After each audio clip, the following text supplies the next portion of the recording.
ابو دردہ رضی اللہ تعالیٰ عنہ ایک روایت بیان کرتے ہیں، صحیح بخاری کی حدیث، کہتے ہیں کہ ہم نبی اسلام کے پاس بیٹھے ہوئے تھے مسجد نبی میں، نبی اسلام ہمارے درمیان موجود ہیں، اتنے میں ہم نے دیکھا کہ باہر سے ابوبکر صدیق رضی اللہ تعالیٰ عنہ تشریف لا رہے ہیں، اور انہوں نے اپنا تہمد جو ہے وہ ہلکا سا اٹھایا ہوا ہے، حتیٰ کہ ان کا گھٹنا بھی ہمیں نظر آ رہا تھا، اور ان کی باڈی لینگویج سے یوں لگ رہا تھا جیسے کہ بہت زیادہ پریشانی کی حالت میں، اور چہرے کے تاثرات بھی بدلے ہوئے۔ تو نبی کریم صلی اللہ تعالی وسلم نے دور سے آتا ہوا دیکھ کے ابوبکر صدیق کو اپنے پاس بیٹھے لوگوں سے کہا، ان صاحبکم فقد غامر، لگتا ہے کہ تمہارے ساتھی کو کوئی مسئلہ ہوا ہے، کوئی پریشانی لاحق ہے، یا کوئی کسی کے ساتھ کوئی بات ہوئی ہے، یا کوئی اور مسئلہ ضرور ہے۔ بہرحال ابوبکر صدیق رضی اللہ تعالیٰ عنہ تشریف لائے اور آ کے نبی اسلام کے سامنے بیٹھ گئے، اور آ کے بات بیان کرنے لگے، کہنے لگے یا رسول اللہ صلی اللہ علیہ وسلم، میرے اور عمر رضی اللہ تعالیٰ عنہ کے بیچ میں کوئی بات ہو گئی تھی، کوئی انبن ہو گئی، کوئی اونچ نیچ ہو گئی، ہو جاتا ہے اختلاف، انسان بات ہو جاتی، اور میں نے کچھ زیادہ ریئیکٹ کر دیا تھا، اور مجھے بعد میں تھوڑا سا احساس ہوا، ندامت ہوئی کہ مجھے ایسا نہیں کہنا چاہیے تھا، یہ بات نہیں ہونی چاہیے تھی، ایسا نہیں کرنا چاہیے تھا، مجھے ندامت ہوئی تھوڑی سی، اور میں فوراً ان کے پاس گیا، جا کے معذرت کی اور ان کے سامنے جو ہے وہ معافی نامہ پیش کیا، لیکن انہوں نے معذرت قبول کرنے سے انکار کر دیا، اور حتیٰ کہ اپنا دروازہ بھی بند کر لیا۔ یا رسول اللہ میں بڑا تکلیف میں ہوں، مجھے اس کی بڑی تکلیف ہوئی ہے کہ معذرت قبول نہیں کی گئی، میں آپ کے پاس آیا ہوں۔ اب یہ بات ہوئی تو نبی اسلام نے فرمایا یغفر اللہ لک یا ابا بکر،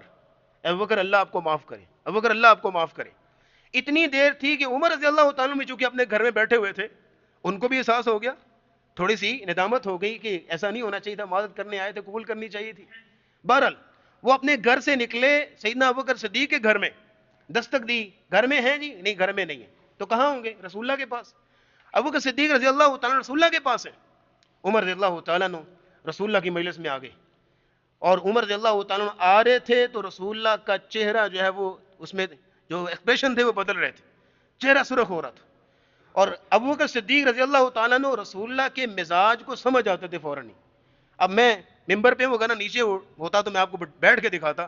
ابوبکر صدیق رضی اللہ تعالیٰ عنہ رسول اللہ کے پاس آ کے دو زانوں ہو کے بیٹھ گئے، اور انتہائی معذرت انداز میں، انتہائی عاجزی کے ساتھ کہنے لگے یا رسول اللہ انا کنت ازلم، انا کنت ازلم، یا اللہ یا رسول اللہ غلطی میری تھی، کوتاہی میری تھی۔ کیوں کہنے لگے؟ کیونکہ آپ کے چہرے کے تاثرات بتا رہے تھے کہ ہو سکتا ہے کہ ابھی عمر رضی اللہ تعالیٰ عنہ کو ڈانٹ دیں یا کوئی بھی ایسے الفاظ بول دیں کہ جو نہیں بولنے چاہیے، تو ابوبکر صدیق رضی اللہ تعالیٰ عنہ فوراً وہاں پہ معذرت پیش کرنے لگے، یا رسول اللہ غلطی میری، کوتاہی میری، ان کو کچھ نہ کہیے گا۔ نبی کریم صلی اللہ علیہ وسلم کے الفاظ یہ تھے، اب سنیے گا جن الفاظ کو بیان کرنے کے لیے سارا قصہ سنا رہا ہوں۔ نبی اسلام نے فرمایا ان اللہ بعثنی الیکم، لوگوں سن لو، اللہ نے مجھے جب نبی بنایا تھا اور میں نے اپنی دعوت تمہارے سامنے رکھی تھی، فقلتم کذبت،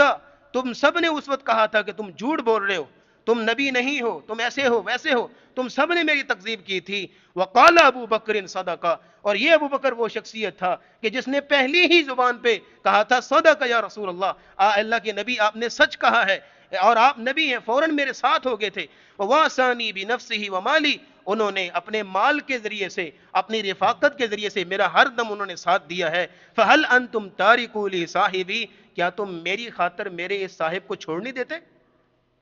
کیوں اس کو تکلیف دیتے ہو؟ معلوم یہ ہوا کہ یہ وہ چیز ہے وَصَدَّقَ بِالْحُسْنَى،